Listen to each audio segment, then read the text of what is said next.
everybody.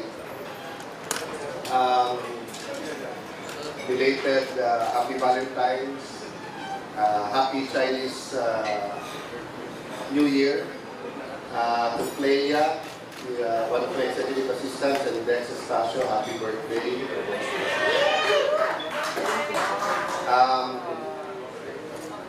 Our assistant secretaries and our undersecretary for strategic communications, Yusek Abella, is here. Asset Frank, Asset Heralim, Asset Joy Cayetano. So later on, if there are questions outside what I will brief you with, please feel free to also direct questions to them. Let me take off from our discussion in December. Remember in December, hiningi ko sa inyo as the DFA, as the bit that is covering DFA, please understand that we're not always able to take the microphone or be on cam with certain issues that are under, if I may call it, diplomatic negotiations or certain diplomatic actions are being undertaken because nga minsan mako-compromise or maapektuhan yung pinag-uusapan. Having said that, let me start the year by committing to you as much transparency as possible. So I will start the briefing with briefing you with yung where I was the last 22 days, 7 cities, 5 countries, what happened there. Number 2, we will as much as possible give you advanced info of my trips and the trips of the undersecretaries, whether it's multilateral, bilateral, or specific missions. If we're able to tell you before they leave or before we leave, kasi sometimes maselan yung meeting, we will report to you when we get back. Then lastly, if you're available weekly, siguro for transparency and for quick access, Secretary Abella and I have agreed that we will alternate and make ourselves available basta we're in the country so that may weekly press briefing na. And of course, the OPD, the Office of Public Diplomacy, will assist and should be 24/7 sa inyo sa information that you need. So, can we start? Yeah.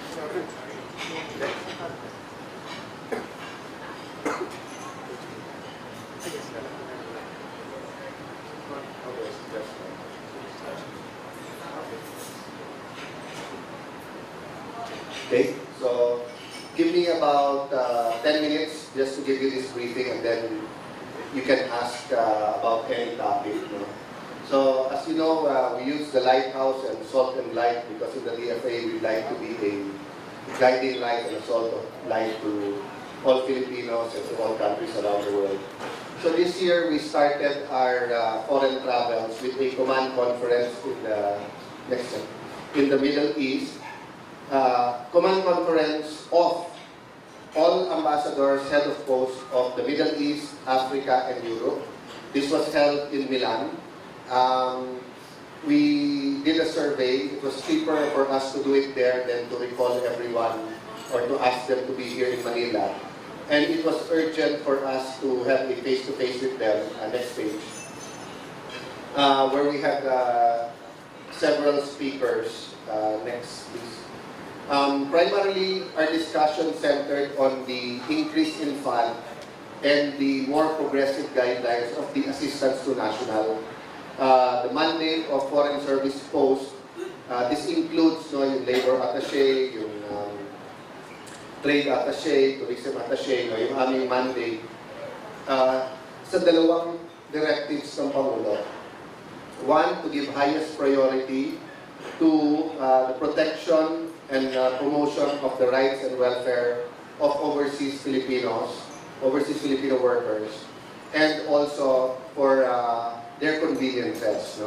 So hindi lang yung karapatan nila. So one thing that was discussed over and over again is extended hours and opening either of Saturday or Sunday sa mga posts na hindi pa nag-open ng weekends. So may instructions na kami to send a study But in the meantime, kahit once a week, one Saturday or Sunday a month pala, open sila. Because yung iba, they prefer missions. Meaning dun sa mga malalaki, like for example, Saudi, it's better for or Japan, no? Overseas Filipinos na ang DFA o yung team ang pumupunta sa kanila rather than opening the consulate or embassy of weekends tapos sila pupunta sa atin.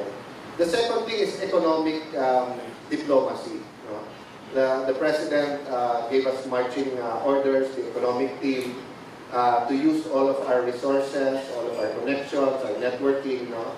To promote not only the build, invest in Philippines, but we want to show that Philippines works, no? Meaning maganda ang takbo sa Pilipinas.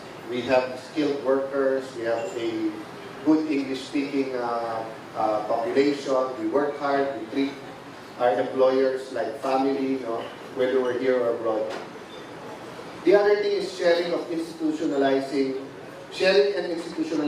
best practices on how to expedite resolution of cases of distressed overseas Filipino workers. As you see, no, in the case of Joanna, may complaint na nagsabi na sila, hindi pa na-actionan kaagad. So, this is not an isolated case. And in the past, there's been finger-pointing. But ang instructions ng Pangulo is that either kasalanan ng gobyerno o walang kasalanan. So, hindi pwedeng sabihin ng DOLE, DFA kasi, o ng DFA, DOLE kasi, o OWAC yung DA, no? That's why we're pushing for a cabinet cluster on OFW concerns, and then afterwards, magkaroon ng interagency on OFWs to make it easier for all of our OFWs. No? Then lastly, yung we call on all posts to become centers of excellence in the delivery of assistance to nationals. So there were some questions on, paano kung dual citizen, paano kung dating Filipino, paano kung undocumented. So all of this were discussed and best practices were discussed. So next page. Some sessions we live stream in social media because we'd like the public to get a sense of what we're doing and how we are implementing some reforms. There were 8 pre-selected PhilCom leaders. This is the first time in history that an official DFA conference discussing highly sensitive matters. This is the first time that PhilCom, Filipino community leaders, were invited. So they came from different countries and they were part of the whole process, whether open or closed room session. DOLE Secretary Silvestre Bello, Overseas Filipino Bank Chairman Alex Benaventura, and also Chair of Land Bank, also took part of the event and presented current initiatives and programs of the Philippine government to our overseas posts, foreign service. The Filipino Community Forum with myself and all the ambassadors was participated in by at least 1,000 overseas workers from all over Europe, including Canada, and streamed live over social media for the benefit of OFWs worldwide. The items discussed was the Legal Assistance Fund and the Assistance to National Fund Guidelines, the DOLE current initiatives for OFWs, including the IDOL or IDOLE card, which is supposed to replace the OEC. The nation building was discussed by Yusek.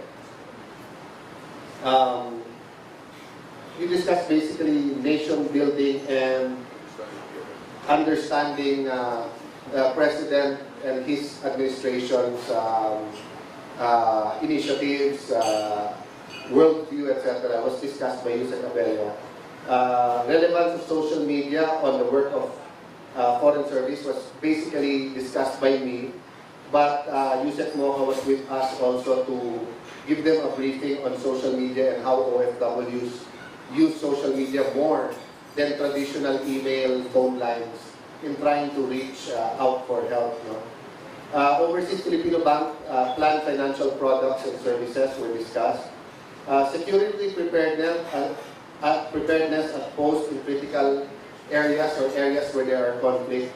And the Philippine position in Global Compact for Migration and increased Philippine engagement in the International Organization of Migration was discussed. As you know, although there are some questions or issues on the human rights record of the Philippines, there are some areas like anti-trafficking and migration, migrant workers' rights where we actually are a leader in the world and we are actually the champions of these issues. No? So the next is just a picture of our Filipino community and Europeans, OFWs who met us. We have to apologize because we didn't expect na jam-pack, so marami rin hindi nakapasok sa loob. No? Next. Next. So from India, I went to Milan for the conference. From Milan, we went to Hangzhou, China. We were invited by Secretary of Finance, Secretary Dominguez, to participate in the New Economy Workshop for the Philippine government. This was the summit or the conference, the workshop was hosted by the Alibaba Group. For those of you who have OFW relatives or those of you who are from outside Metro Manila, you will be amazed to know, for example, that 840 million packages was delivered in one day after the famous 11/11 or November 11 sale in China. You know? In one day, that's how many packages Alibaba Group. And of course, the logistics for this, the technology, you know, are all part of the new economy. So this was a 3-day government program, showcased the capabilities and promise of a new digital economy. No? Siguro isang takeaway dito, yung sinabi ni Mr. Jackma, na definitely may mga problema yung speed of internet, quality of internet services sa Pilipinas.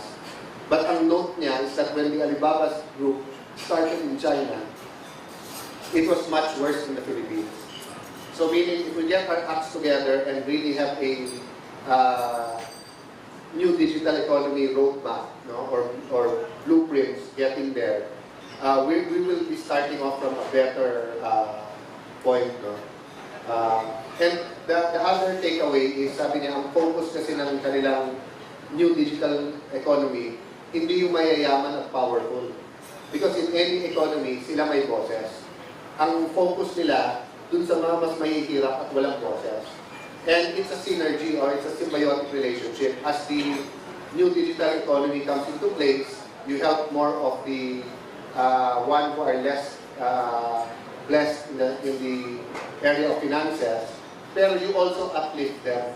So they move towards the middle class, and the middle class moves up. As you have the digital economy that is more inclusive than, you know, the traditional economy we know. Next. So the New Economy Workshop for Philippine Government was held January 31 to February 2. Next. BBM Secretary Jokno was also with us, former Senate President Villar, and BCDA and BFA with the Department of Finance. From there, I went to Shanghai to visit our consulate, talk to the Filipino community, but also to have a lunch and a quick meeting with Vice Minister Kong Guanyu, who led the Chinese delegation sa bilateral consultative mechanism. So I was with ASEC Malaya and with Ambassador Chito for some preliminary discussions and some frank exchanges, you know, of issues that were hounding us. And I can confirm with you that on those days, even before the announcement, you know, from Malacanang and from Secretary Piñol, the Chinese offered, you know, that if the maritime scientific expedition is causing problems, they can suspend, cancel, or postpone it. No? So as early as that date, napag-uusapan na yun. So after that, we met the Filipino community in Shanghai, China. discussed prospects for problems ng mga expats at OFWs doon, but also prospects of the China and the large cities in China opening up to our labor market. No? So from there, we proceeded to Singapore for the ASEAN Foreign Ministers annual meeting. As you know, this is the meeting before the summit that will be held with the leaders. And we had frank discussions, candid discussions. Myanmar reported on the present situation in their country with the issues that were raging. We discussed Singapore's initiative of innovation, connectivity, and of creating smart cities all over ASEAN. And we discussed the three pillars, no, of ASEAN as priorities for 2018. Next slide. Next slide. So from there, I proceeded to Washington, D.C. to attend the National Prayer Breakfast. Yes, I was informed that Senator Trillanes was part of the delegation. I didn't see him. I saw Senator Bam Aquino, but I wasn't able to say hi. We were in separate tables. But Bishop F was there, who's the head of the World Evangelical Group Association, and then some pastors and Philippine officials like our ambassador was also invited. I had a pull aside with Secretary Tillerson, and it was a continuation of our phone conversation last January, and my assuring him that we're also working with U.S. Congress. So from that, I also met three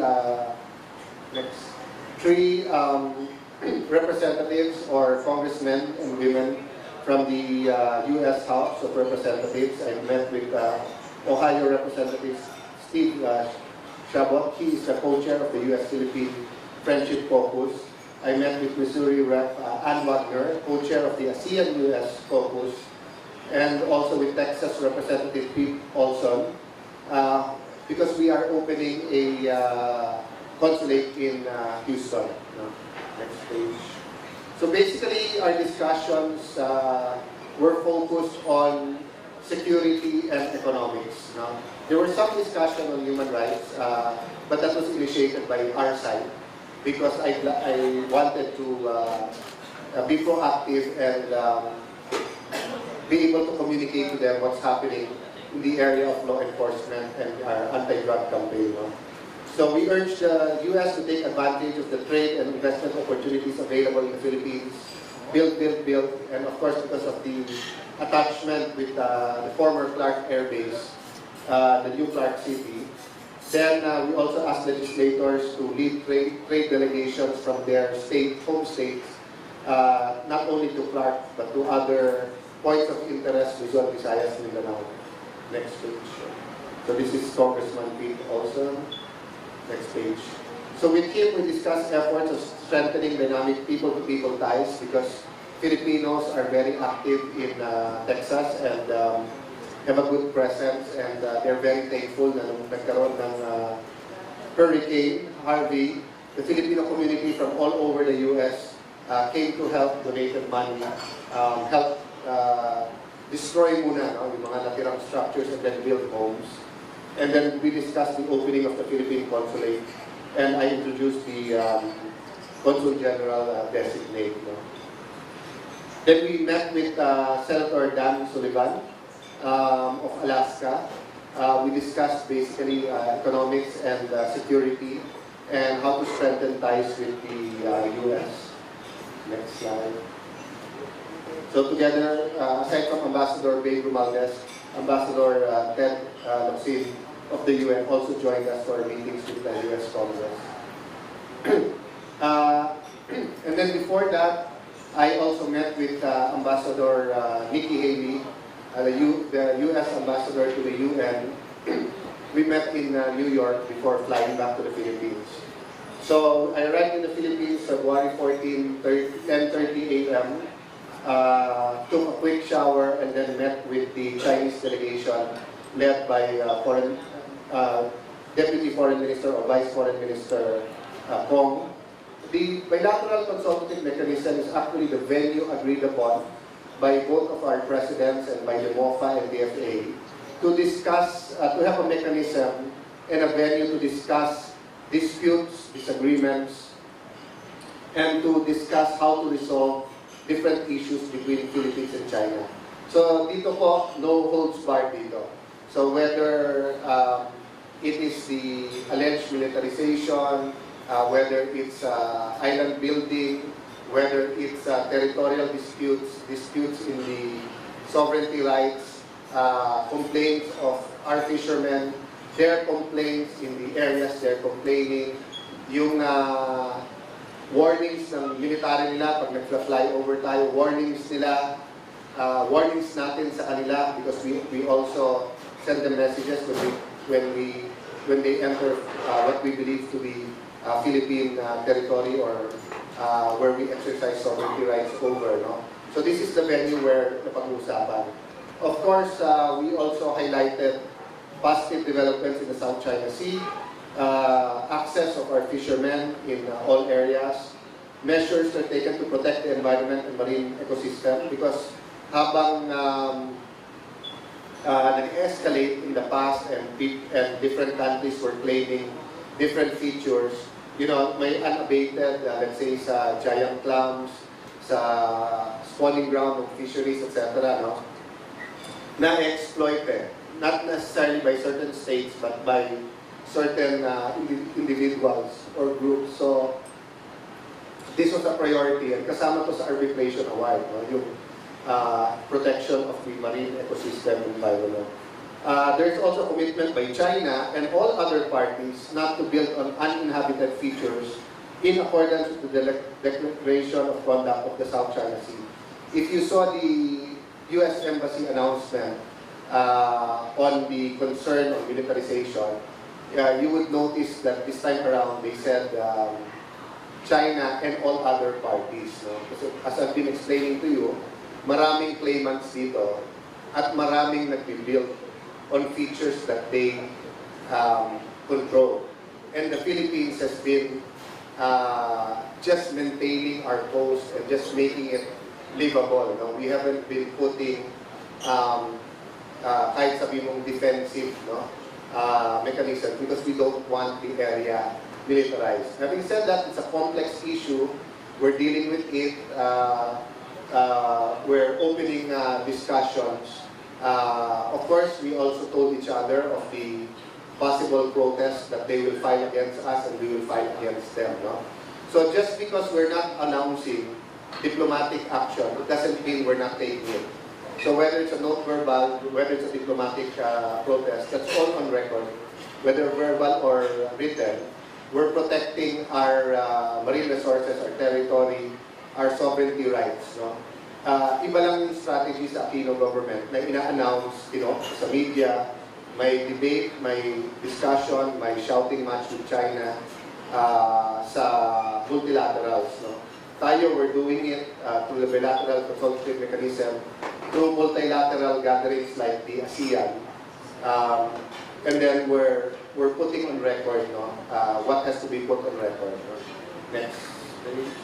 So, last part of the briefing,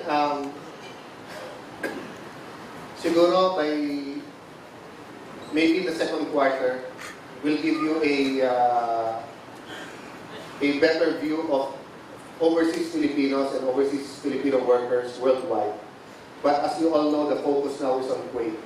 But although the discussions are with Kuwait, all of our posts were given instructions to aggressively negotiate, fight, communicate the needs of our OFW, the rights of our OFW, better labor laws, better conditions in all countries around the world, but in the Middle East in particular. And there have been some host countries who have quietly made initiatives on their own, no? Maybe because of what's happening with the Philippines and Kuwait, or maybe developing something that has been being negotiated for years and just coming to pass. No? So let me assure you na although the focus on Kuwait, whether it be areas like Syria and Iraq na may ban tayo pero marami pa rin Pilipino, or maybe areas like Saudi Arabia, UAE, Europe, US, Hong Kong, Macau, DOLE and DFA are in close coordination, and we're pushing our people to improve our systems, the technology that can be used, no, to reach out to Filipinos, to assist them, and to provide better services. No? So OFWs in Kuwait, as of April 2017, there were 252,203 Filipinos in Kuwait. The number includes an estimate of almost 11,000, 10,912 undocumented or irregular migrants, meaning pwedeng overstaying or pumasok na naka-tourist or kaya workers sila sa ibang bansa, nalaman nila na nag-hire, so lumipat sa Kuwait. No? Of the total Filipinos working in Kuwait, yung sa domestic household services, 66% or 159,291. Immediate actions for the DFA. DOLE have also immediate actions, but I know they have reported that to you.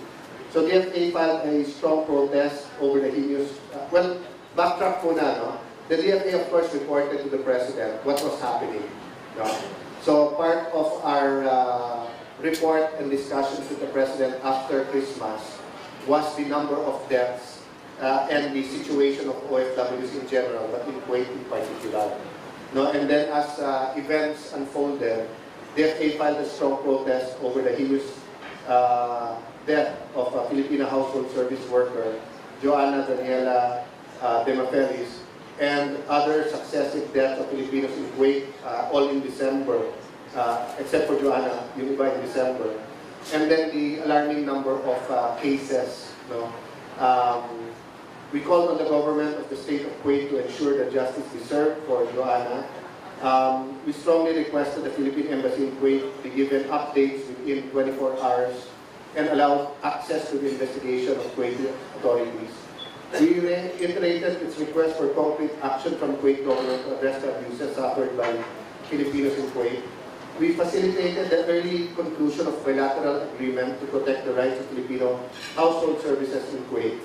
DFA and DOLE are also coordinating with other government agencies to strictly implement the present ban on all new employment, no, household or skill, all kinds of employment in Kuwait. The ban continues.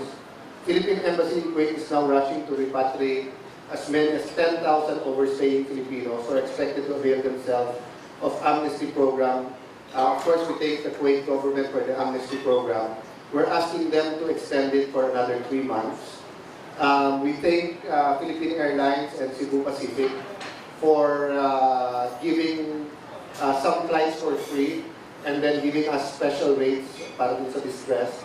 And just yesterday, when I had a consultation with yung mga taga-Visayas at Mindanao na galing sa Kuwait, ang complaint nila yung baggage nila, magamit nila kung 3 years, 5 years, 10 years sila sa Kuwait. Sa international kasi, di ba, mas malaki yung weight eh. Sa domestic flight, mas mababa. So we are in coordination with PAL and Cebu Pacific, and initially we'd like to thank them for being open and saying that they will adjust and extend yung sa weight and extend other courtesies to help our OFWs get home. At present, 2,229 Filipinos have been issued travel documents. This is because usually employer may hawak ng passport and then tumatakas sila. No? And 1,754 already have been granted immigration clearances. No? Big part of this is because of the amnesty. Next slide. Deployment ban of household services workers is not without precedence. Indonesia banned employment of its nationals in Kuwait in September 2009. Let me take this point to thank Foreign Minister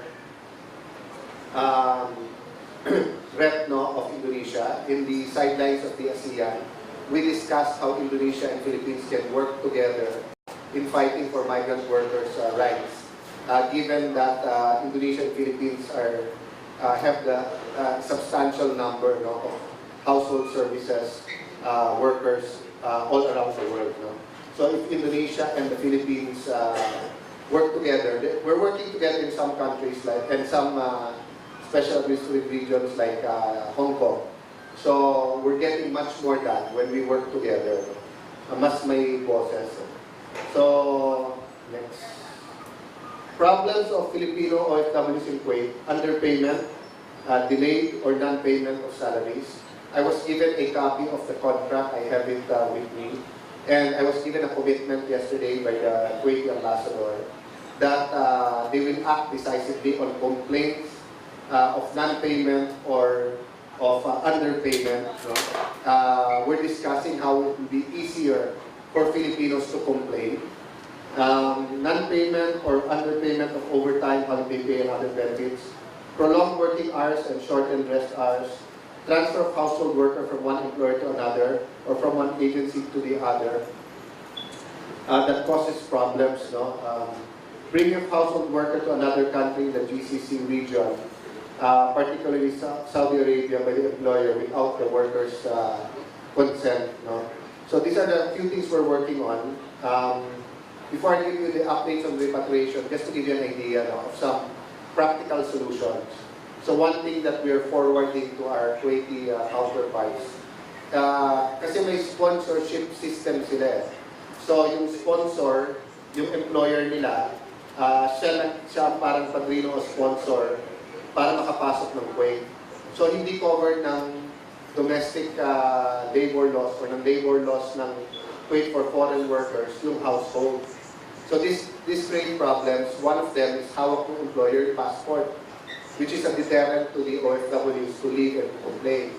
So isa naming proposal, embassy na lang hawak ng passport.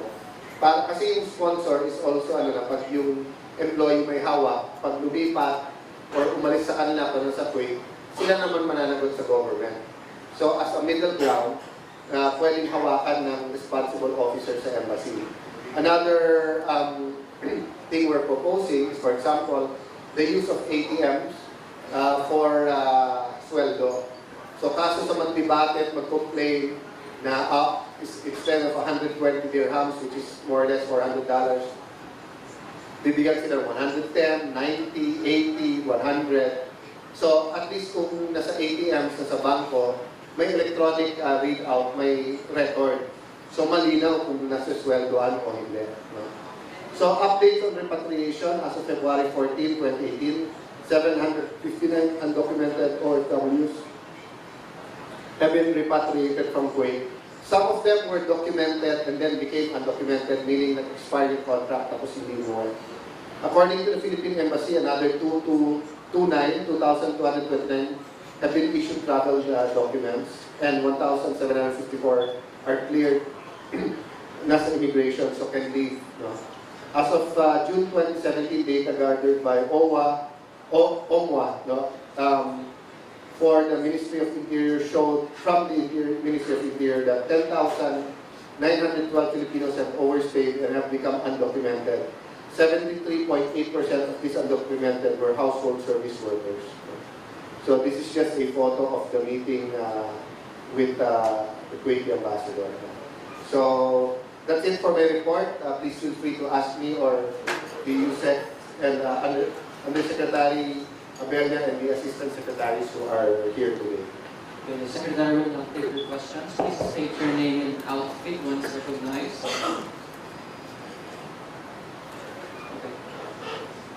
Hi, Sir Paterno's Hotel from Raptor. Sir, just on another issue, recently the President appointed Eduardo Di Manalo as special envoy for OFW concerns. So, why do you think that the President appoint him as such, and what can EVM Eduardo Manalo do that the EFA's Office of Migrant Workers Affairs cannot do?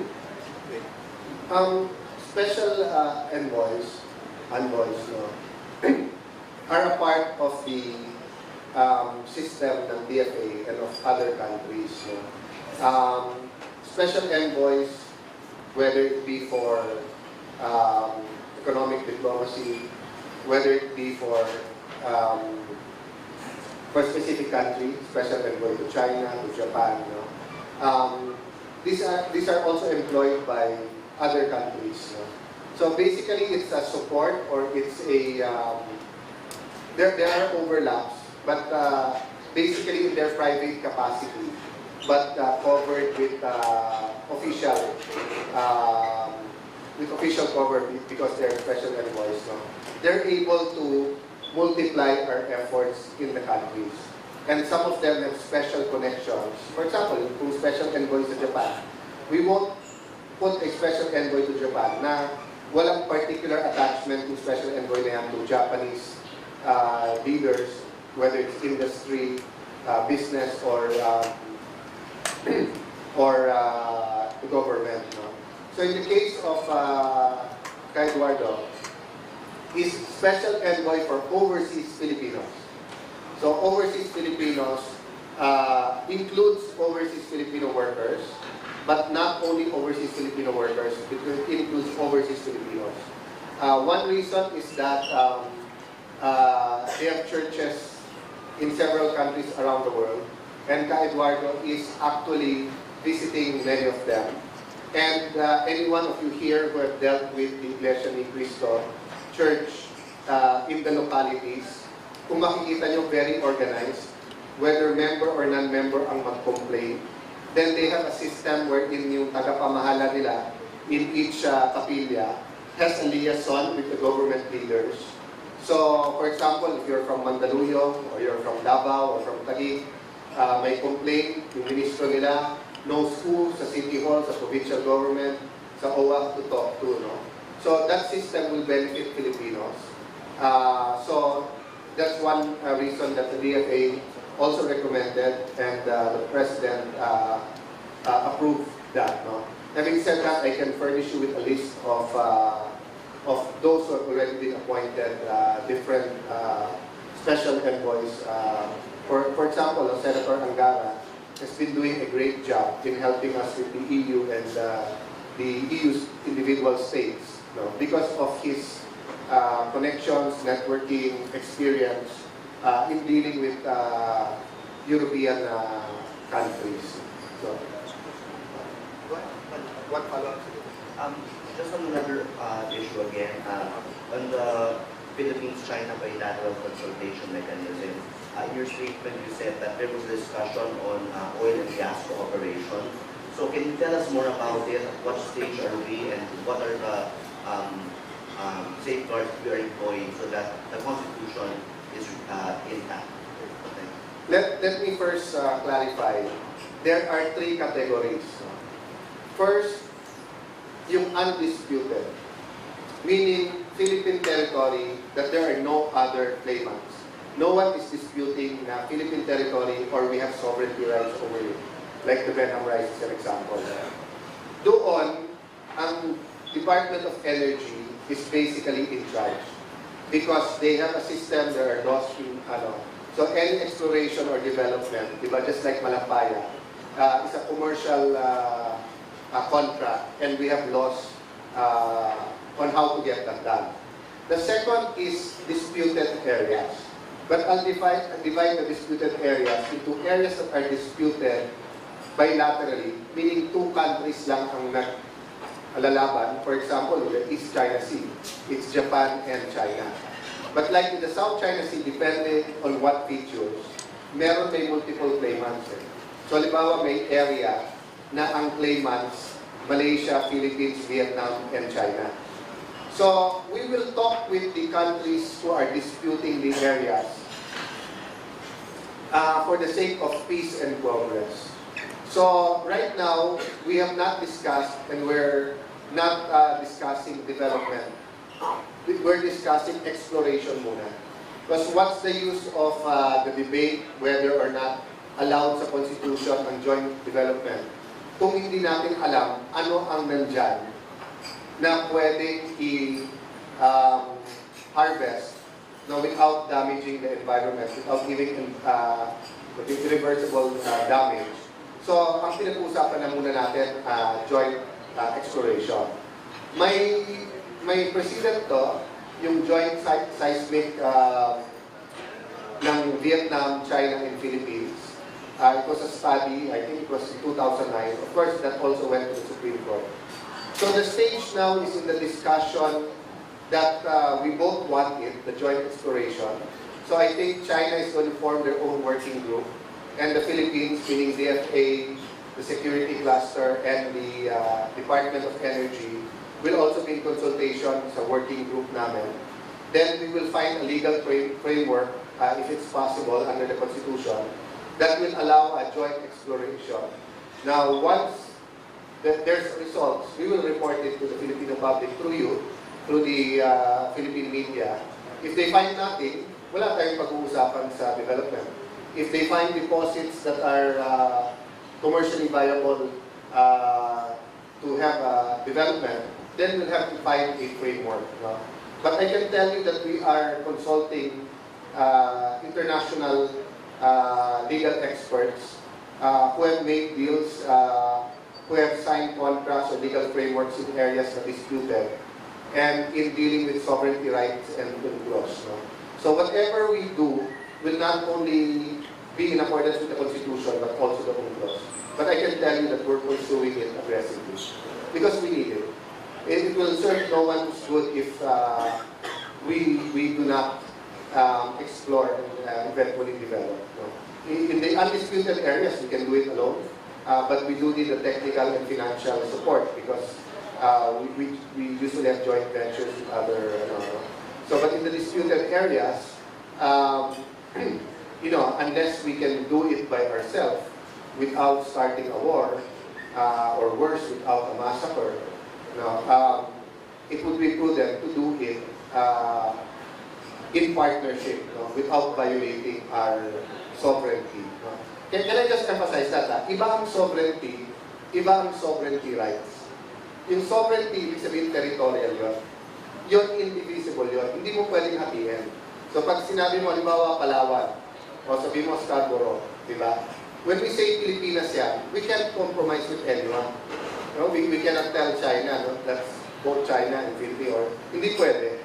But sovereignty rights, for example, in the Benham Rice, the extended continental shelf, or for example, in the EEZ, economic rights is divisible. Ibig sabihin, you can give licenses, you can go into joint ventures. That's accepted by UNCLOS. That's part of why we have UNCLOS. Not only for the coastal state to know which areas are for them. So ang ibig sabihin ng exclusive, ikaw nag-decide. Hindi ibig sabihin, ikaw lang ang pwede doon. So meaning, halimbawa, naging rich tayo in tuna, pero wala tayong tuna industry. Diba? We can enter into an agreement with others. It just so happened in the Philippines like that. We have the expertise. So for example, in Papua New Guinea, may fishing rights yung mga Filipino companies doon. Diba? So that's an example na easy nila yon, sovereignty rights, pero may deal with us on what we pay, anong obligasyon natin, but we can fish in their areas. But do you mean China has conceded that the Philippines will be the decision maker in any joint exploration initiative? No, because you said a while ago that exclusive means we will be the ones deciding. So as China... Yes. I said that in terms of distinguishing sovereignty and sovereignty rights. But remember, that's why it's called disputed. Because in accordance to them, maybe Malaysia, Brunei, Vietnam, China, according to them, it's theirs. According to us, it's ours. I just draw the line na pag sovereignty, walang, hindi mo pwedeng pag-usapan. Of course, there are border discussions that happens all around the world. But yung sovereignty rights, pwede kayo mag-usap. But precisely mag-usap means kailangan, it's just like, for example, we say na, oil and gas, pwede kayo pumasok sa Benham, let's say kung meron.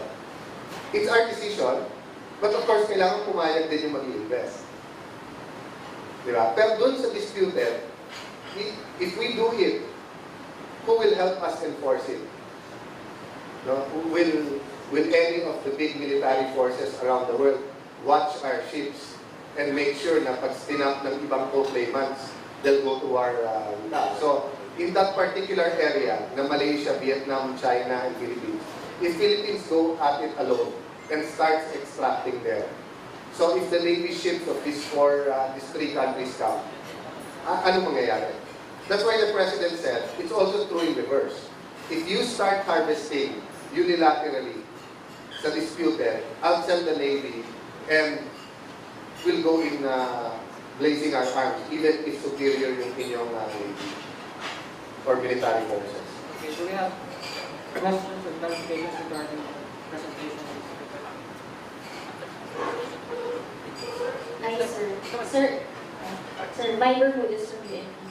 Sir, what actions do both the Kuwaiti government and the Philippine government take to find the suspect po dun sa slay ni Joanna de Capenes? In this case, severe or to the highest level outrage, hindi lang ng Kuwaiti government, but also the Kuwaiti people. They are in solidarity with us. So, investigation immediately showed, diba, that it was a Lebanese national together with a Syrian national. Of course, Interpol is involved. So, I do believe that this case will have special attention, not only from the media, not only from the diplomats of both countries, but yung law enforcement nila. It's the same pagka may highly celebrated cases sa Pilipinas.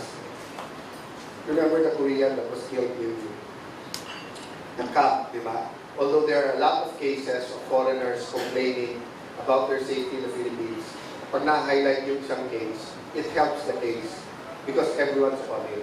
Ang mas malaking challenge sa atin, paano i-highlight lahat ng cases? Because, one life is as important as the other life. And a Filipino life is most important to us. So, if we're dealing with 7 cases of death na suspected na hindi natural deaths sa Kuwait, of course, we're happy that yung isa is given special attention. But we need the same attention for all 7 cases. So, I have no doubt, and I assure the family of Joanna kanina, nandun yung kanyang sister at brother, that puspusan, nandun din yung DACC, na puspusan, and then we're in coordination with them. But the other cases, we've requested an autopsy report, we've requested investigations, so there are things going on, but there are things that we have to negotiate and push for to make it easier for Filipinos to complain. And then, alam mo, basta may complaint na, kahit matulungan mo, too late na rin. Di ba, kung patay na, dapat natulungan yon nung alam na namin na may abuse. Or kung as soon as hindi siya in contact with her family. So, that's how we're working on these problems. How it will be a proactive system rather than a reactive system. Sir, follow-up po, yung Kuwaiti government may amnesty program. After po ng deadline, may crackdown ka. So, ano po yung We asked for another 3 months. It's normal for any country to have immigration laws. It's normal for any country in their migration or immigration policies to go after the undocumented. Some countries are more lax than others. The President has continually reminded Filipinos that when you are in another country, follow their laws. So what the DFA can do aside from reminding Filipinos is making it easier for them to come home. But despite the offer to repatriate, to pay for their ticket, many choose to stay because walang employment or less yung employment possibilities or less yung kikitain nila sa Pilipinas. So, in the long term, dalawa ang kailangan nating strategy. One is building our economy, which we're doing. Kasi if there are jobs here that are high-paying, hindi na pupunta sa abroad. Second is the capability building, the education. Because as you see, most of the abuse nasa household. So the higher the education attainment, not only mas high-paying, mas safer. Diba? Kasi sa opisina, anytime you can report an abuse. Eh pag nandun ka sa isang bahay, pagbawalan ka mag-phone, pagbawalan ka mag-internet, paano ka makakasumbong? Tapos kung 24 hours ka sa bahay, kung some abuses happen at night or kasama sa bahay, di ba?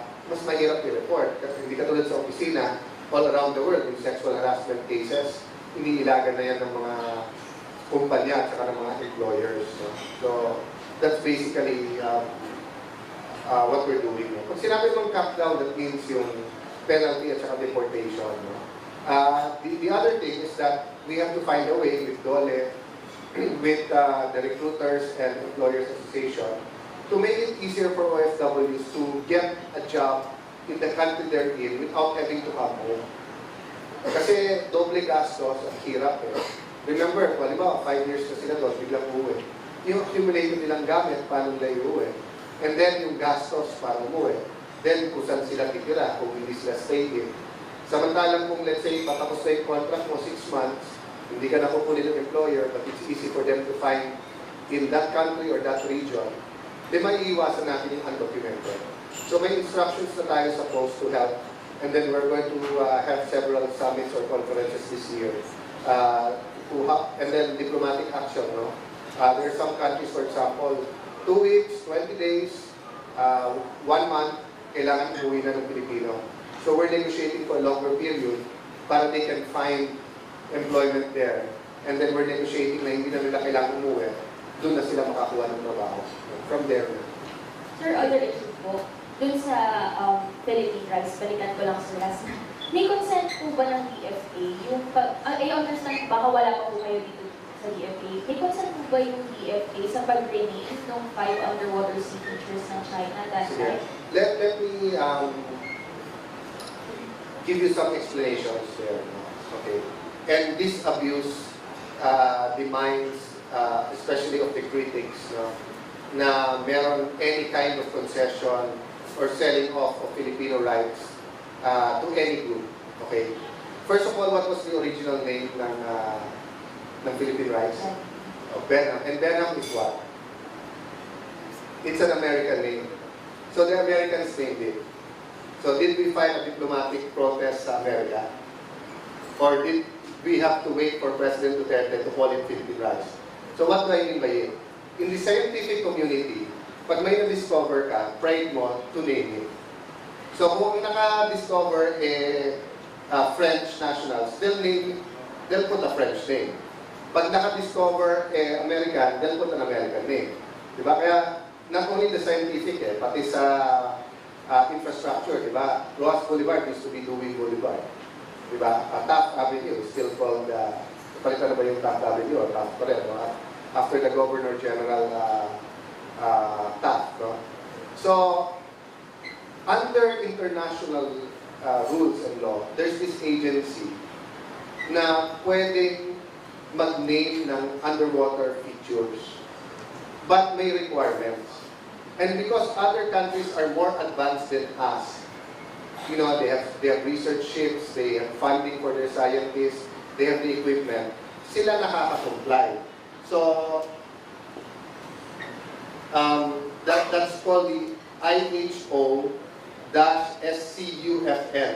International Hydrographic Organization, Subcommittee on Undersea Feature Names. So, anyone who follows the requirements can name it.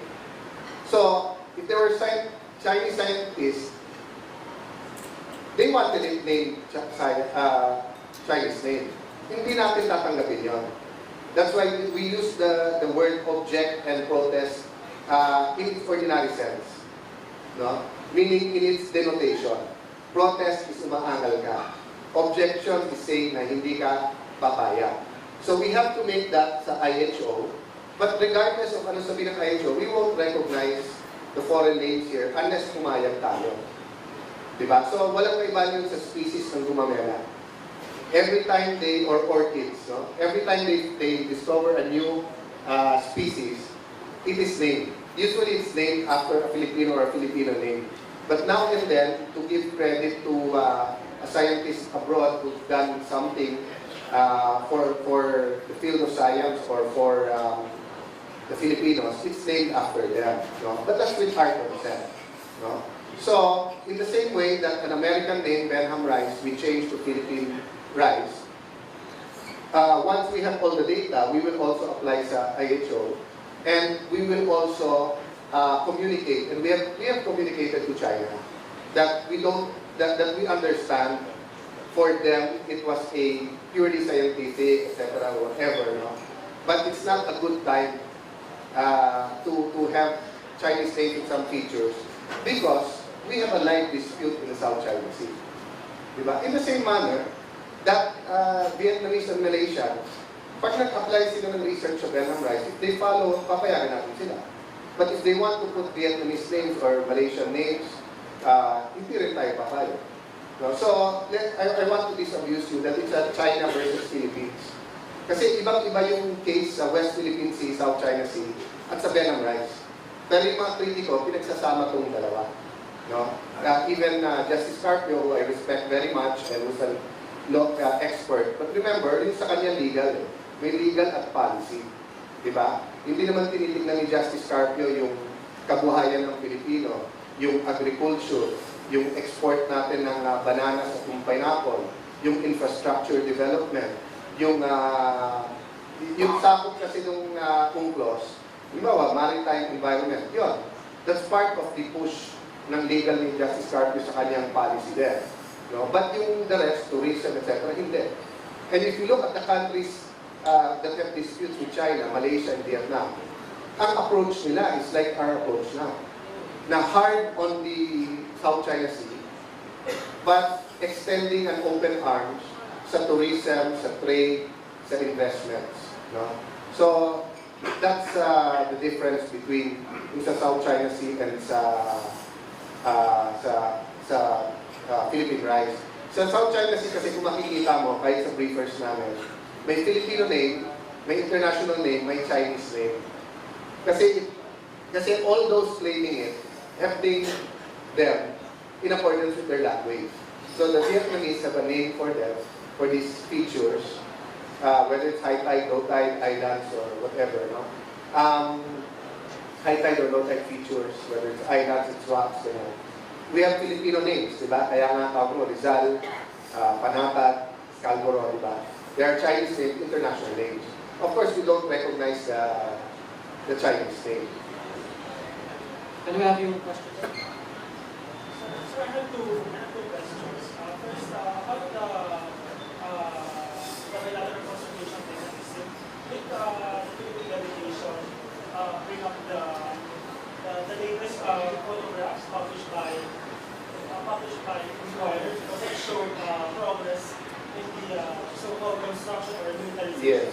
What did the Okay. First, let me reiterate, no? Remember when the think tank, the US think tank, came out with these pictures, I questioned, bakit yun lang ang pinakita yung pictures? Diba? Kasi may iba pang pictures yung iba pang nag-build. Because this is a think tank that is funded by Americans for American interest. But we are thankful that they are helpful for us because sometimes American and Philippine interests converge. And in the South China Sea, the West Philippine Sea, may convergence minsan. Convergence, hindi identical. Now, what do I mean? The Chinese are saying some of the features are theirs. We're saying it's ours. The Americans are not claiming it, but the Americans are also saying, yung iba dyan, hindi territory ng Philippines. Kung hindi, may sovereignty rights lang kayo UNCLOS, which is against our stand. So makikita mo, hindi to black or white, no? It's complex issues. So, ever since ang stand natin is no to militarization by any country, no?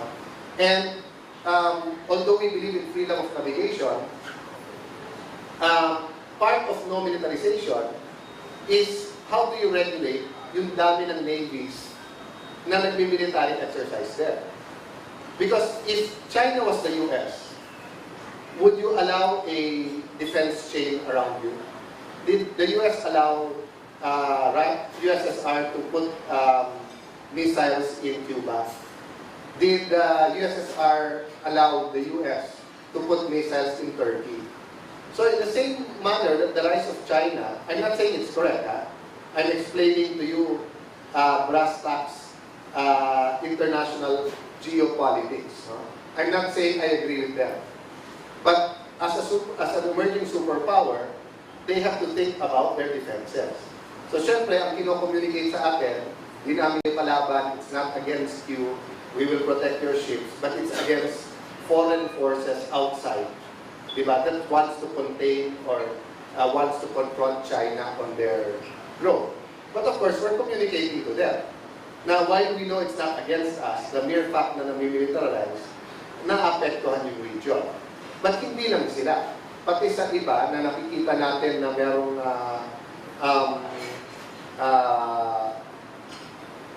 features na nami-militarize, no? Of course, ang sagot ng lahat na yan, it's defensive. No? Hindi siya talaga base or etc. No? And of course, anyone is free to interpret the pictures and where do you draw the line na may defensive mechanism lang and when is it an encampment or a base already. Diba? I mean, for us, obvious yun. But sa international geopolitics, yun parati ang debate. So, yes, it was brought up and we gave a very strong reaction. They responded by saying it's a complex issue, it's not against you, it's regional. But of course, openness to talk to try to resolve. But for that to be resolved, multilateral. Meaning, it's not only Philippines and China. Kasi kahit mag-agree ang Philippines that they're not a threat to us and mag-agree sila Philippines is not a threat to them, there are different countries claiming, there are different countries building, and there are foreign navies sailing under freedom of navigation in the area. So, dito pumapasok yung sinabi ng Presidente na bilaterally strong ang relationship, US, Europe, Great Britain, China, Japan. But yung away yung world powers, huwag nyo kaming idamay. Hindi kami sasali dyan. Diba? We want trade, we want jobs, we want investments. Sa military build-up, hindi namin gusto yan.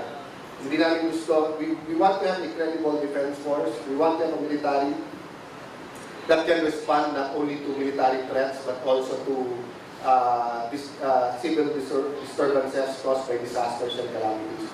So in that sense, we want to build up our military. But in the sense na to become a world power or regional power or to use our military as a diplomatic weapon or diplomatic arsenal, hindi natin ambisyon yun. So, may I clarify that point? China said it's a complex issue and multilateral. I think they want to talk about it bilaterally. Yes, we're talking, the mechanism and the dispute is being discussed bilaterally. Meaning, yung sinasabi natin Pilipinas, Pilipinas. Yung China, China. Pero kung halimbawa, tingin natin, bakit kayo may runway dyan? Kahit naman magkasundo tayo, kung yung ibang countries naglalagay din ng runway, kung yung US, Great Britain, nagpapadala din ng Navy, it cannot be resolved by us lang. So they're not saying that we will move it to a multilateral venue or multilateral organization, but they're saying it cannot be unilaterally or bilaterally resolved. Meaning they also have to talk to these other countries, and we also have to play our part. No? But definitely our strong objections are there, but we also saw their point that it's unfair na nasisingle out ang China. But syempre ang point natin, secondary yung unfair kung kanino man. We want the West Philippine Sea, South China Sea, civilian in nature under the regime ng UNCLOS. Sir, in the joint statement, it was mentioned that early next month, you will begin the COC negotiations. Do you know the details of this? Where are you going to hold this? Well, the chairman of the ASEAN ngayon is Singapore. So may agreement kami that they will do the announcements kasi maselan yung negotiations. No? But we can give you some updates. Now, the role of the Philippines is that third quarter or fourth quarter, we will take over as the country coordinator in China sa ASEAN. So from yung chair na ipasa natin effective January 1 sa So sa third quarter naman, sa July tayo, will take over being the country coordinator sa China. So malaki ang role natin sa COC. And because of the trust that we have, tayo with China, tayo with ASEAN, tayo with Vietnam, with Malaysia, we're in a good position to push for a very strong COC. And as I promised you before, despite wordings in press releases or ganyan, that's part of the negotiating process. We will aspire for the moon and the stars. Meaning, kung anong best, kung halimbawa, sa pagiging binding, ang target talaga natin maging legally binding at may enforcement mechanism. So, but we're just saying that it's a negotiation. So, kung sa umpisa pa lang, eto lahat demands, baka mag-atrasan yung mga nag-negotiate. And so, and remember that the DOC was 2002, no? The DOC. But between 2002 and, except for the last year, grabe yung acceleration ng problema sa area. Yung mga nag-occupy ng uninhabited, yung mga nag-build, no?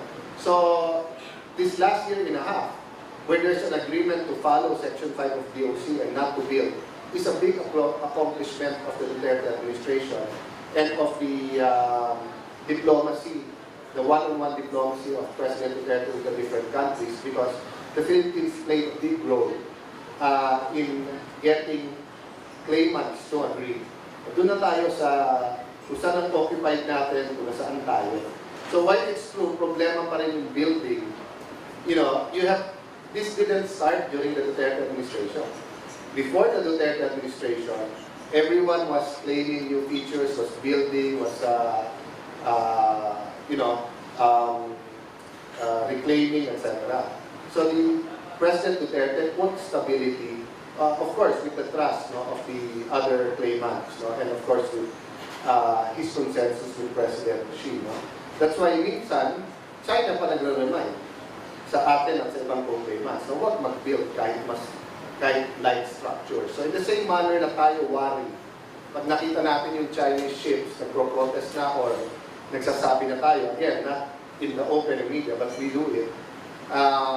In the same manner, pag may nakita silang Philippine ship, tapos parang may binibuild, kahit sabihin mong sandbar yun or rock or feature, nagre-remind sila, usapan, wow. Because they also have the same frame of mind na baka magdagdag ang Pilipinas sa mga hawak natin. We'll have the gentleman in pink and P&A. Sir, I'm Dr. Marlon Ramos was the inquirer. Sir, you mentioned a while ago during your visit to China, you discussed yung issue on the uninhabited areas in the SCS. Clarify that, was there ever a commitment from the Chinese officials not to build or not to take any activities on uninhabited regions in the SCC? No, that's a very good question. But I'll clarify lang. Ang napag-usapan namin sa Shanghai, more or less yung procedure at ano yung dapat na topics na kasama sa BCM. But hindi ko pinamanuhan yung BCM sa actual topics. So sa actual topics, si Yusek Manalo with Asek Malaya and lahat ng doon, ASPAC, ASEAN, I think NSA was also there, Agriculture, Bureau of Fisheries, Coast Guard, was all there. No? So sila nag-discuss ng topic. Ang diniscuss ko sa kanila, yung sa mechanism, and then, hindi naman pwedeng walang venue to say ayaw namin to. Hindi naman pwedeng panay note verbal o sulat. No? It has to be discussed. Which is what they proposed from the first naman kay President Duterte, na huwag tayo mag-away sa multilateral, na parang yung ibang nanonood, you have to take sides or will judge per issue, diba? Samantalang, we can discuss it bilaterally, no? So, from the first meeting with President Xi Jinping and President Duterte, may consensus sila na yung status quo. So, kung anong inhabited at binibuild nyo, it was too early to say, stop building. And even if we agree, paano yung iba na nag-build? Or paano yung ibang navies na pumapasok? That's the concern of China. So, but yung uninhabited, gusto ng Malaysia, gusto ng Indonesia, gusto ng buong ASEAN, gusto ng Vietnam, na wala nang magdagdag pa sa uninhabited. No? And our special concern was Scarborough. Chinese made it very clear during the Aquino administration that they were going towards full control of Scarborough and also building there. But President Duterte drew a red line. Di kayo pwede mag-build dyan. Kung gusto nyo mag-usap tayo, kaya and they acceded. They said, oh, sige, to build goodwill, to build trust, to build mutual trust, so that we can talk on the other disputes, di ba?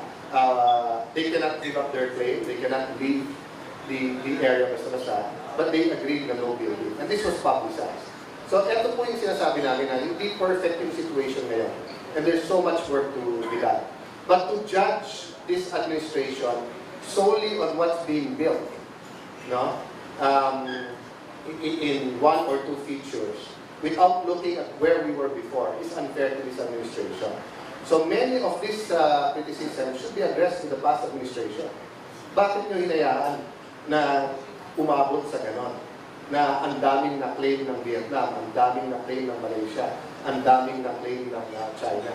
Bakit dati we were full control of Scarborough at tayo pa ang bakit nangyari? But ang instruction ni President Duterte, don't point fingers. So we haven't been discussing. But now the critics are saying that it's the Duterte administration. We have to tell Filipinos the truth. Don't get me wrong, we're thankful to Inquirer, we're thankful for the front page pictures, etc. because it helps us do our job. But what I'm saying is that even sa Inquirer, yung pictures na binibigay sa inyo ng American think tank is in accordance with their interest. So meron mga hindi binibigay sa inyo. Sorry, sir, going back, so may commitment ba ng China? Yes. Regarding sa uninhabited? Yes. In fact, sila pa nagre-remind sa atin. Kung meron pong ganung official booking, what does that make dun sa current activities sa Philippine claim by islands in the... Your question is actually your answer. Ang tanong mo, may commitment ba sa uninhabited? Yung current inhabited yun. Artificial... Yes, but when the administration came in, they were already reclaiming and building there. Itong runway did not come about during the administration of President Duterte. It was finished during Duterte's administration. So you tell us, how can we stop it? We're taking all actions to stop it and to reverse it. But you tell us, dun sa mga nagsasabi, not you or the Inquirer, but the public, no, yung critics, you tell us, how do we stop it? And it's not only China that has built a runway. Other countries have built a runway also on the features that are held by them. So the way we're approaching it is, let's stop it from getting worse muna. I'll tell you another way. No? If I'm buying a company at bleeding yung company pero may potential, if I can make money right away and stop the bleeding, why not? But if I have to stop the bleeding first, then make money after, then I have to do it that way. So ang ginawa ni President Duterte muna, from worse, ginawa mo ng bad. From bad to stable yung situation. Bago natin ma-roll back. No? So all of this construction, I mean, even in your paper, it was reported during the Aquino administration. Kaya nga the Aquino administration felt that their only choice was to file an arbitration case, di ba? Kasi sabi nila, kasi build. Di ba? But we only filed against China. Di ba? Na yung iba naman, nag-build. Meron pa ba yung nabagitable na because unfair to criticize China for their reclamation activities? Meron pa ba ibang bansa? I didn't say that it's unfair to criticize China for that. Let me clarify. The pictures. I'm saying, diba, it is fair to criticize them because we don't want it and it's not helpful to develop features in the South China by any country. What I'm saying is, what I reiterated is when the CSIS ba? Tama ba? CSIS came out with these pictures, hindi yung recent. Diba, mid last year or third quarter last year naglabas when I just assumed. So sinabi ko, thank you, good to, and in fact, we're engaging with them. I spoke in there, no? But it was just a reminder to Filipinos and to critics of the Duterte administration who's relying on these think tanks, that they are American think tanks. So their interest is American interest. So a few months later, naglabas sila ng pictures ng ibang country. So, and if you see, the US, to be fair to the US government, tignan mo yung nilabas ng US Embassy ngayon. China and other claimants should not militarize. Hindi na China lang. Diba? Because, you know, we cannot understand the problem if tingin natin China lang nag-militarize. But if we understand what constitutes militarization, diba? So the difference ng claimants, may island na nagbibuild ka. Ang difference sa mga bansang walang claims is kung yung Navy nyo ay nandiyan parati sa tabi-tabi namin, hindi ba ito threat? Hindi threat sa atin dahil may mutual defense treaty tayo with the US. And we believe in freedom of navigation. That includes military. But to China, they look at it as a threat. And wala silang mutual defense treaty. And iba yung geopolitics nila. So, ang sa akin lang, to understand the problem, we have to see all the information. Diba? But, you know, we're not also in a position to discuss all of this because we have friendly ties with many. And it's a complex problem. No? But of course, I encourage you to seek the sources. Sinasama din naman kayo sa ano eh, diba? Sa overflight yung, hindi lahat, no? But there are ISR activities by many countries, and there are a lot of pictures. So makikita nyo that we have to deal with it. We have to not only stop it, but roll it back. But it's easier said than that. But that doesn't mean that we're not doing it, and that doesn't mean that we will give up. Sir, do you think the presence of the USS Caribbean and other American naval forces in the South China Sea is potentially that future? Well, Would it be, let me answer and not answer you, no? Not answer muna by saying what I think is irrelevant. But China was explicit, diba? That these outside forces that are bringing in their navies, diba, is a cause for concern and is their reason also for building up their defense. Now, but to answer your question, despite me thinking irrelevant in view ko, no? If you're a student of history, hindi pinayagan ni John F. Kennedy at ng Amerikano na maglagay ng missiles sa Cuba. Hindi pinayagan ng USSR na maglagay ng missiles sa Turkey. So why would we think na papayag ang China na may bases all around them? From Australia to Japan, Korea, Philippines, then Taiwan as a province of, diba? So I'm just saying, if we want a solution, we have to understand geopolitics. It's not just saying you shouldn't do that. You should understand why they do that. So when the US barricaded Cuba, it was with the understanding that what the Russians wanted was what the Soviets wanted at the time is to remove the missiles sa Turkey. So when they removed the missiles sa Turkey, hindi na rin tinuloy yung sa Cuba. So if we're saying sa news, tanggalin yung sa Cuba, but hindi mo naman pinapansin yung Turkey, hindi mangyayari yung nangyari. Baka nagka-war instead of successful yung barricade. So that's what I'm saying about the West Philippine Sea. That in our negotiations, we are aware of all of this. It doesn't sway us. It doesn't make us say na tama yung stand sa China. But it gives us understanding of how to come up with a solution that's acceptable to all. Is it beneficial for the Philippines? Is it beneficial for the Philippines? To what? To have the presence of the USS Caribbean and other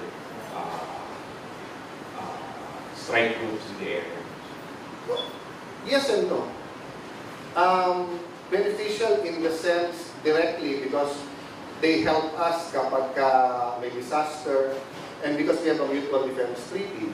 But remember, President Obama told Japan that if there is a attack on Senkaku, automatic yung mutual defense treaty. Kayo sa media here, you ask President Obama the same question, ano sagot niya? They'll stand by the Philippines but they won't interfere in territorial disputes. So, let me put it this way. If the US Navy tells us, sige, gawin nyo yung kailangan nyo gawin ng economic activities there. Babantayan namin and we'll ensure that will be directly beneficial to us. But we also understand they have constraints. Kaibigan din nila Vietnam, kaibigan din nila Malaysia. So they can't take sides. No? Now, is it beneficial to the region? In terms of security, most of ASEAN still favor alliances with the US for security. But in the modern world, it also causes yung karibal ng US to build up. So it's very difficult to have a categorical, is it beneficial or not? In general, it's beneficial. But may unintended consequences then. Diba? So that's why the President is saying we should move from being aligned with just one group to being friends to all and enemies to none. But definitely there are benefits to the alliance with the US. And for example, Japan. Kalaban natin ng Japan World War II, but now we're more than brothers. And they're basically building our infrastructure. Thank you. Thank you. We have PNA and then the lady. Sir, just a follow-up on Philippine rice. The discoveries were made in 2004. So, was it among the two MSR applications we granted to China? That's follow-up with my question. Wala. Yun nga pinagkakataka ko eh. Bakit yung gobyerno itong pinagbibintangan when they did many of the applications and the research before pa. But what I'm saying now is that any scientist or scientific group will do it that way. But they're supposed to share the data. So, ang obligasyon naman ng gobyerno natin, when we get the data and the studies, mag-file din tayo dito sa IHO ng Filipino names. Diba? So, if the Americans name it Benham rice, if Chinese, sabi sa Facebook, they're naming it Yang Chow rice, diba? And then tayo, Philippine rice, ang masusunod tayo, Philippine rice. Diba? Sir, kung hindi na-allow yung research ng Cayetano, we can say na pwede natin progress. Hindi mo pwedeng hindi allow ang research under UNCLOS eh. The coastal state is only allowed to put regulations. And remember, kailan ba na-award sa atin na full recognition of a extended continental shelf? So, for example, US and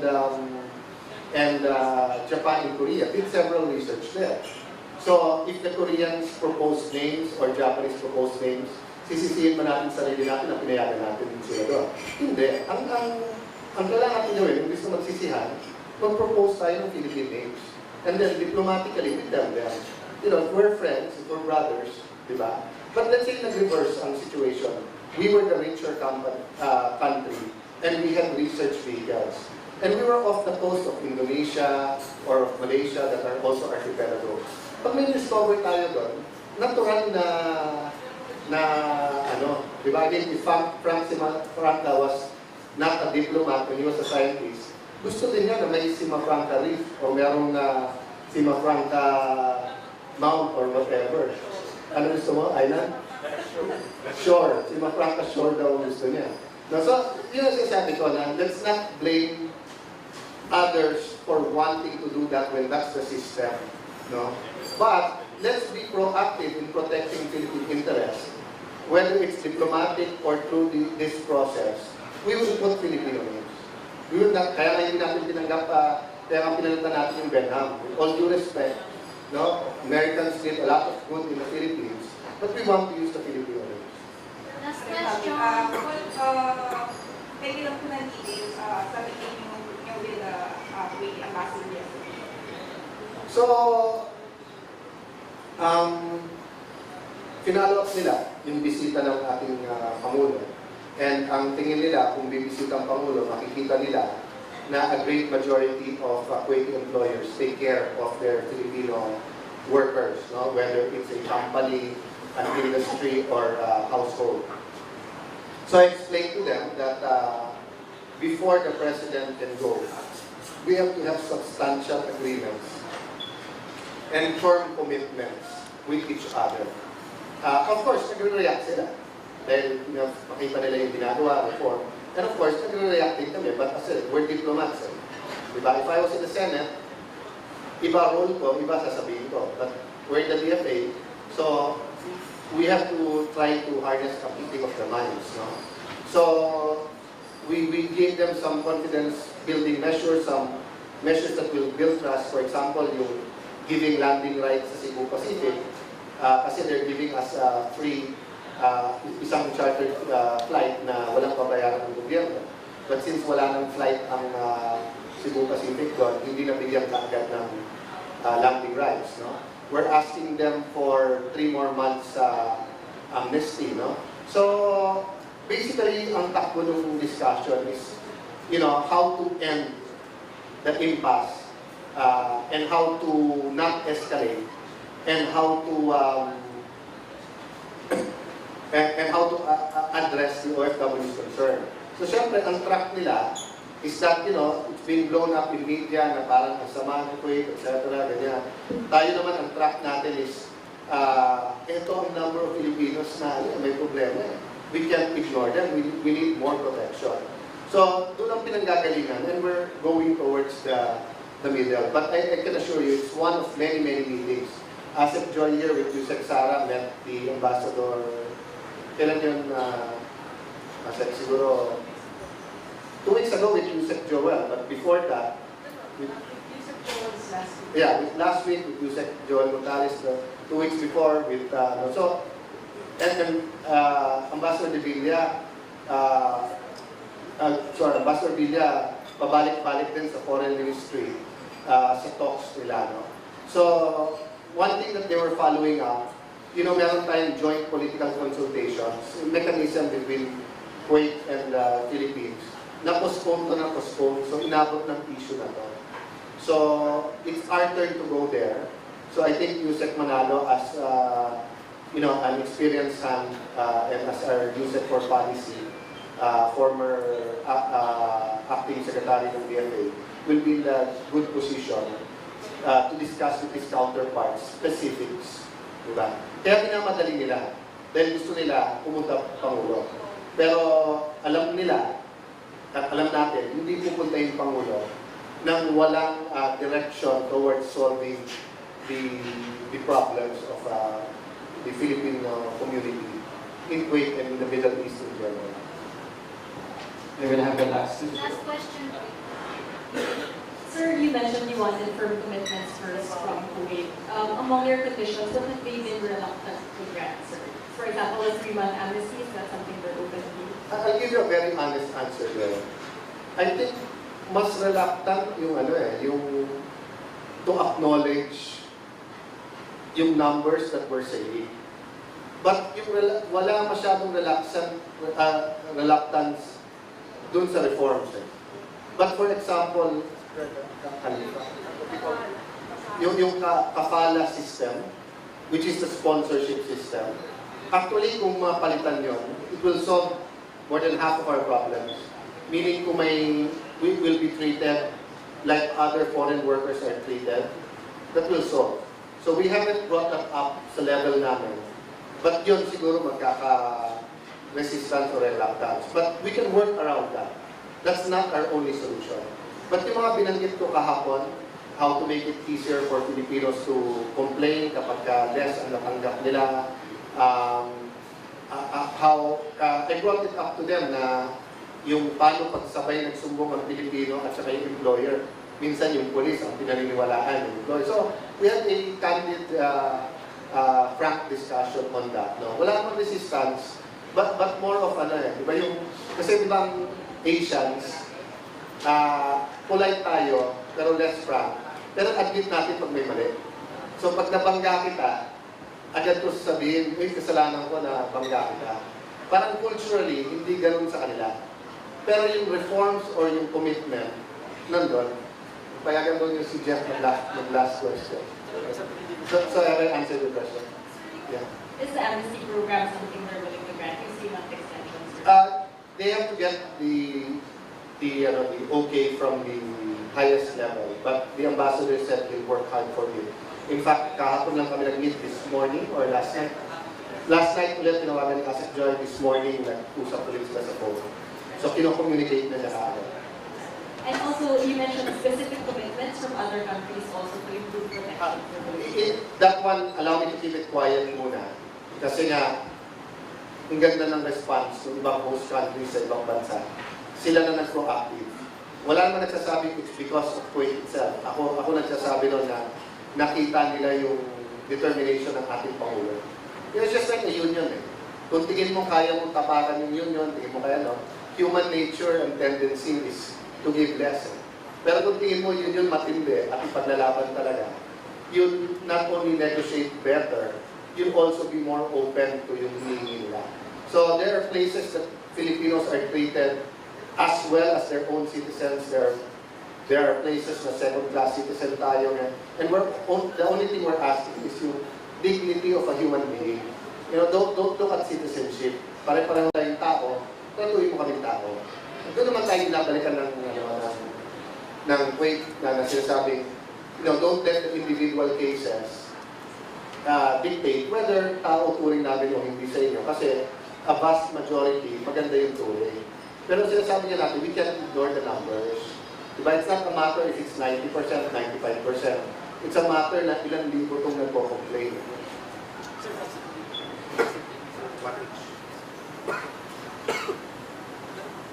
Sir, Rapulaban ng DCX, sir. Ang ganda yung mga bansa na pinuntahan nyo, India, Milan, Italy, Singapore, China. Uso na ngayon yung usapin ng mga travel, no? Unang-una, na-highlight yung itong quality. Doon sa pagtatanong nyo, sa pag-uusap nyo, doon sa mga Filipino community, ano ba yung problema nila? Kahalintulad ba doon sa Kuwaiti? Kasi na-highlight na ito Kuwaiti. At doon sa mga bansa na pinuntahan nyo, Secretary, ano naman ang dulo? Kasi usapin ngayon na maraming travel eh. Ano naman ang, at least para pakikinabangan ng publiko, alam mo naman, baka namasya lang doon, papalipas ng mga opisyal, ano yung tulong doon sa mga iba mga Pilipino para mawala yung agam-agam ng ating mga kababayan, ng publiko na nagpapasaya lang sila doon, yung mga opisyal. Hindi kayo pa, Secretary, pero nakita ko, yung problema ng ating mga kababayan, ano ba talaga yung problema nila na nakausap nyo? First of all, thank you sa question na yun. It's a fair question. Alam niyo, nung in-announce ng Pangulo yung travel restrictions, yung travel policy ng gobyerno, sa akin, mas pabor na sinama ang DFA. Kasi umaangal na pamilya ko sa dami ng travel at yung oras ko na whether sa mga pamangkin ko o sa asawa ko or sa mga pamilya ko or even yung constituents that I serve around the country, mas gusto nilang I'm in the Philippines more, no? But DFA was excluded for obvious reasons. No, part of diplomacy, di ba, is to attend all of these conferences. Pero tama ang question mo, ano yung gain? That's why nga we emphasize sa mga ambassadors natin, hindi lang yung sa OFWs na direkta yung gain, but yung economic, yung trade, yung paano makapasok ang Philippine products, paano sila mag-invest sa atin. So to your second question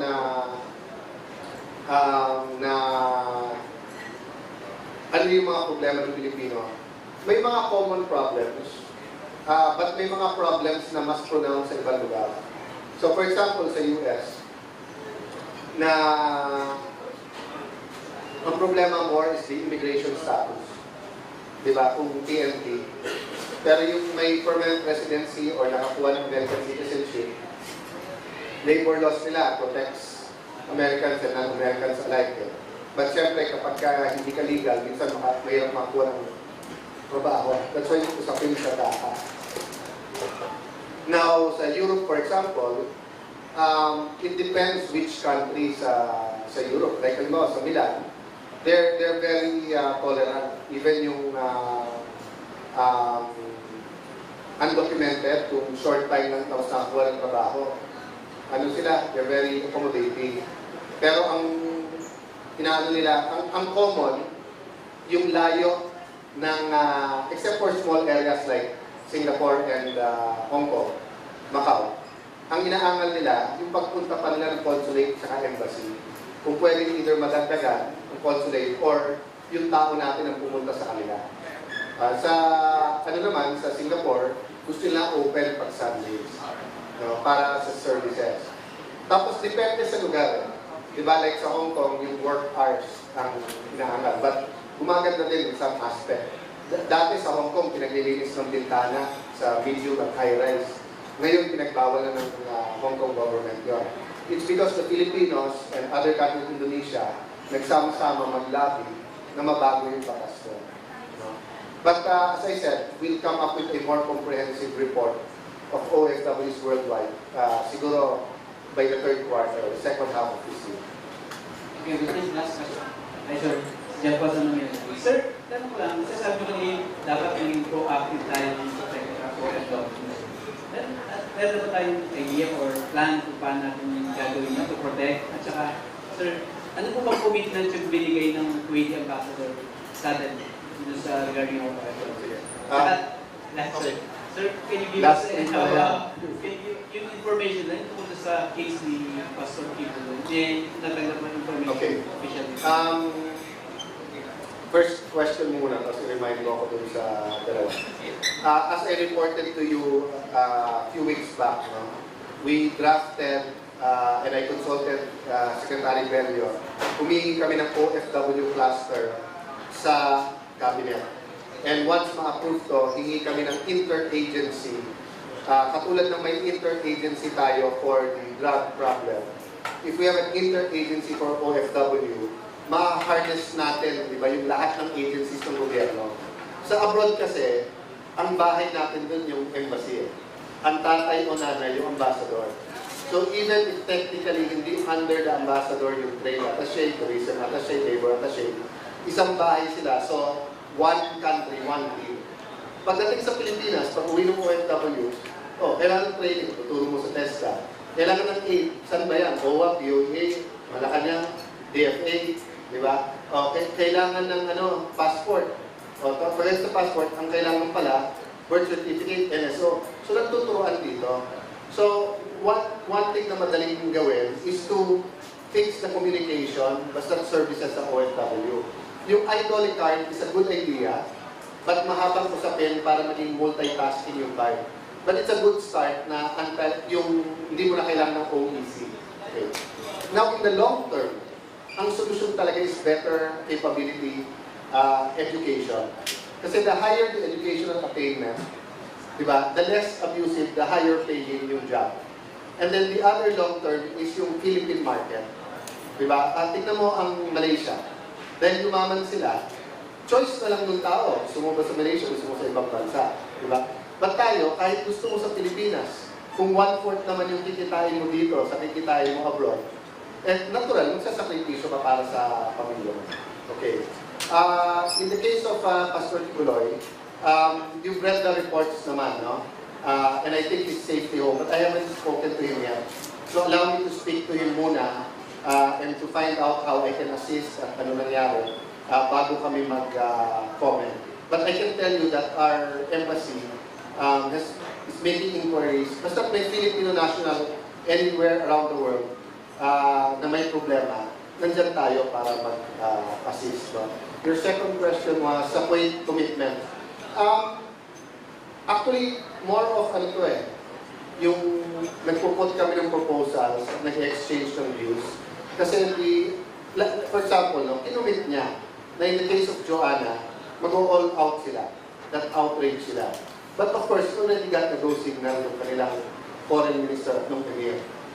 Another thing, sabi niya, yung commitment sa kung magkano yung contract, kung magkano yung sweldo sa contract, dapat matupad. But that's because nasa batas na nila yun.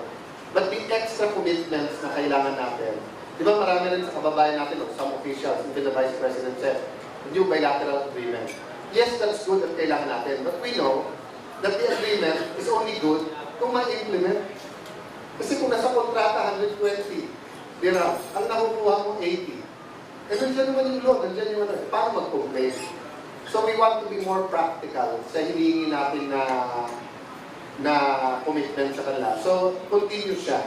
But syempre sa level namin, ng ambassador, we're trying to build trust and goodwill kasi may tama na yung ating relationship. No? But then, sinabi natin yung iba, and then Yusek Sara and Asset Joy will take over sa detalye. But the main agreement is being negotiated by Secretary Fellow ng DOLE. Thank you. So may last daw, kanina si Jeff. Oh, baka sabihin mo may discrimination. Tunay na last question sa mga naghahapon ng deadline.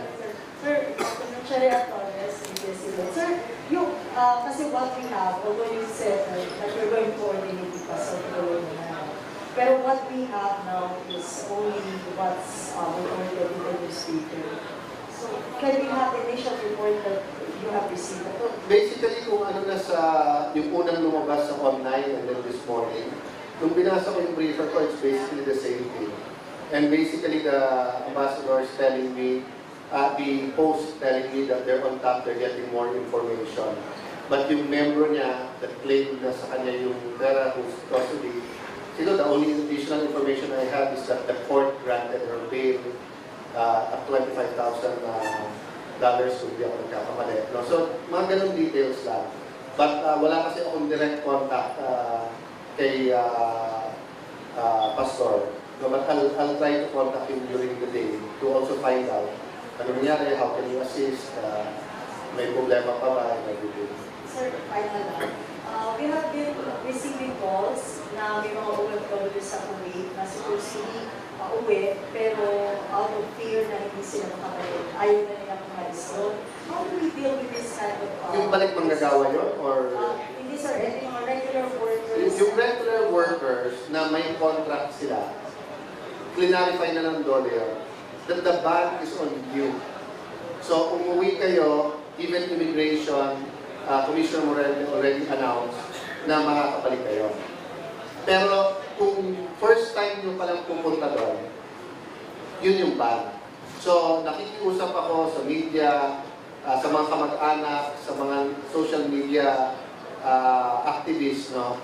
Tulungan nyo kami dun sa anti-trafficking.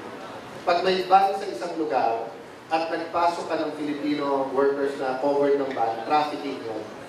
So, maging undocumented pa rin sila kahit may kontrata kayo. So, I'll clarify ha. Yung uuwi para magbakasyon pero may ongoing contract doon, makakabalik sila. Thank you, sir. Thank you. Thank you, everyone. Again, happy Chinese New Year. And next week, siguro si Yusek Abella will greet. No? And we'll also give you information on my upcoming activities. Thank you, Good afternoon.